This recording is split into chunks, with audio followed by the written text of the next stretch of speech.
That again? Okay, the actual bacteria levels is basically 100 CFUs Or less?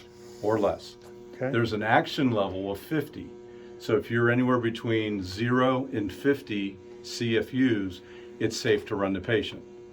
If you're between 50 and 100 CFU, it's still okay to treat a patient, but you got to start making plans to start, you have to disinfect the actual system as soon as you can, right? That's called the action level.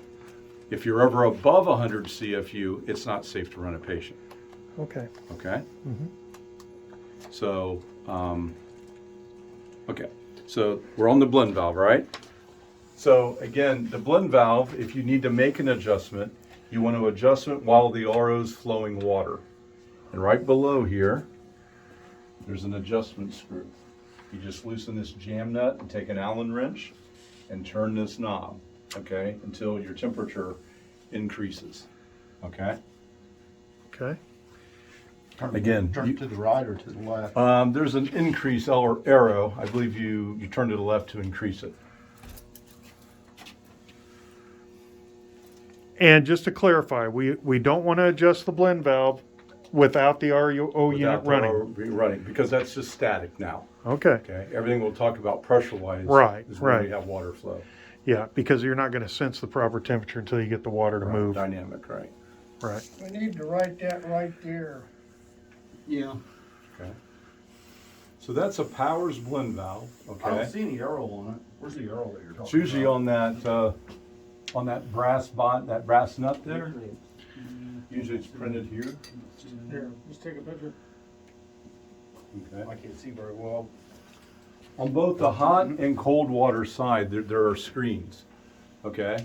That may one day need to be cleaned out. So if you get a low pressure coming through the blend valve, you're going to want to remove those screens and check Right. them out.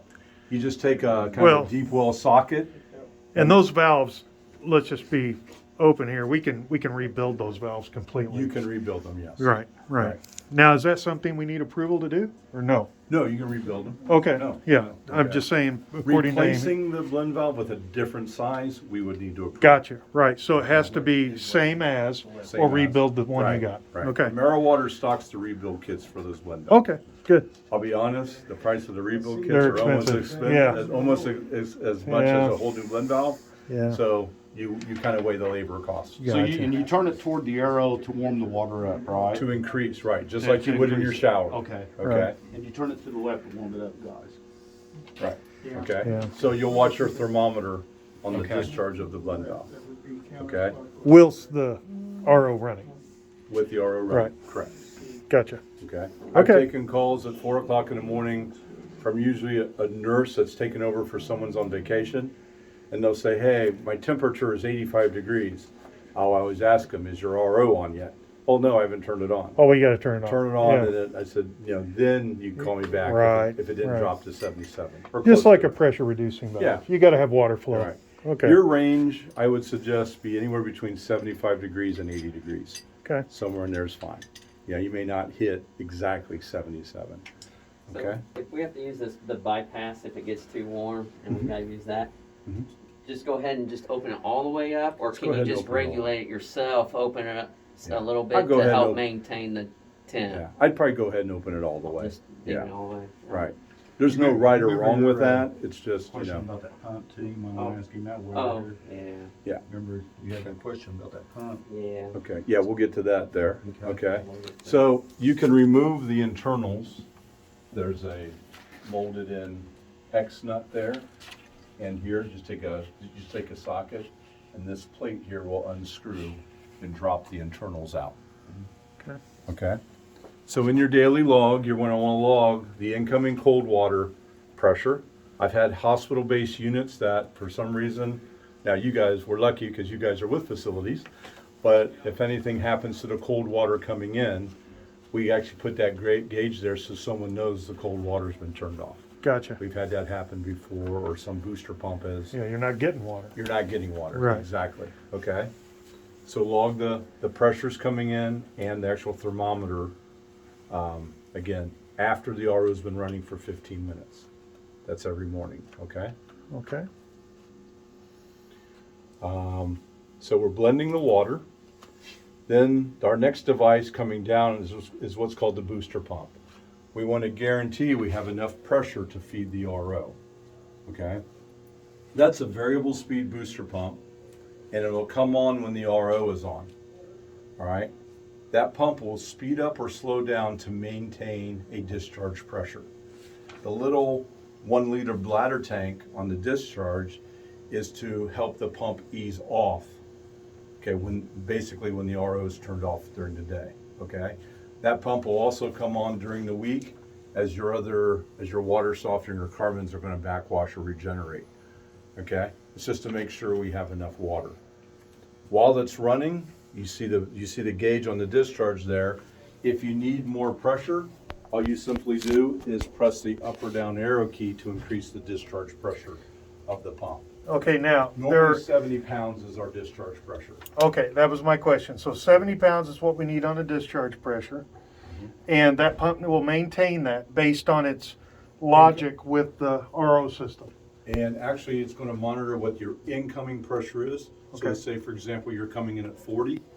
It's going to run fast enough to boost it to 70. Okay. Now, which one of those arrows do you punch to The up increase arrow it? key, the one that's pointing Up to the and screen. down, up and down. Up and down arrow, not Arrows. side to side. Not side to side, up and down. Got you where it says okay there. Right. All right. Now, that pump has a program in it. Right. Okay? The day that moving device fails, okay, recommend you order it from us. It'll come with its program loaded. Okay. Okay, if you go outside of AmeriWater, like, you go to a local Grumpus rep, they will not have the program loaded for you. So what you're saying, Joe, is that with that pump, then our guys, we're not programming that. You don't need to program No. it. If you order from us, it'll come already programmed. Right. But there is a way potentially to program that pump if To we had change the it. little to do that. Correct. So if it loses any kind of power, does it come back? It basically retains the program for the life of the life of the Okay. pump. Yeah, All right. yeah. There's an EEPROM in there Okay. that holds it indefinitely. Gotcha. Okay. Good. All right. Okay. Well, that's good to know there. The little So, HMI screen, you have the ability to program it. Okay, there's about 20 to 25 settings you want to set. We do have that published in the manual. okay. So it is there if we It is had there to. that you Okay. received it. Okay. All right. Good. All right. So we've tempered the water and we boosted the water pressure in to make sure we have enough pressure for the discharge of that pump is based on, we're going through all this pre-treatment devices here, right? We're going through a bunch of media beds. Yeah. We're going to lose pressure going through each one. So what we want to see here is anywhere between 20 and 25 psi on the RO. Okay, anything better than that is great. Okay, the RO has a built-in pressure switch. If we get down to about 5 pounds, anywhere between 5 and 8 psi, it's going to shut off on what's called a pressure fault, and that's to protect the RO pump from running dry. Okay. Okay. And we will see that over here You'll see on that this screen. It'll give us an error and say It'll say press fault. press fault. Which Okay. stands for pressure fault. And if we see that, probably we have some media that's plugged or something, or You don't have enough pressure coming in. okay. It could be maybe the booster pump stopped running. Okay. Maybe your RO pre-filter is clogged and needs to be changed. Okay. Or we have a high, or we have a differential pressure Across the media. across the media that's actually preventing it. Okay. In any of those cases, we would have to change whichever parameter with whatever device to Right. bring that back into a line. And then they would then do what with the control? Because it will reset automatically, or do they have It to does reset? not that? reset automatically. It requires someone to press to turn it on and off Okay. to reset. So it's a reboot. It's a reboot. Okay. Yes. All right. Okay. Thank you. No problem. Okay. The next All right. device in this system is the pre-filter there, the blue housing. All right. That's typically a 5-micron filter, and its main function is to capture any sediment that the city water is sending you. Okay. This is new construction here, right? So they're beating on pipes and things like that. You may get some high sediment as this building becomes up and running. Okay? You want to monitor the differential pressure between the inlet and the outlet there on the gauges. And you Okay. want to record that each day. We Okay. recommend you change that filter when the differential pressure is 10 pounds greater than the established DP of a new filter. So if you Okay. put a new filter in and it's 2 pound drop across it, you'll change that filter when you reach 12. Okay. Okay? Right. Now, again, it's critical that the system, we have flow to read the DP across there? Correct. Read Okay. the DP, yes. Okay. With flow in the system? With flow in the system. Okay. Yes. All right. Just making Yes. sure. we Everything wouldn't- we're talking about is with flow. With active flow. Okay. Yes, correct. Good. Okay? Mhm. Now, that filter is a 5 micron, okay? You may find yourself just replacing it each month on a routine basis, okay? If it comes out looking like, you know, coffee or coffee with cream in it, kind of an orange color, okay? You'll be the judge of that as time goes on and the building gets up and running, okay? Mhm. I've seen it where it not reach a 10 DP, but it's still discolored. Well, so that's why we kind of recommend once a month isn't a bad idea either, Okay. okay?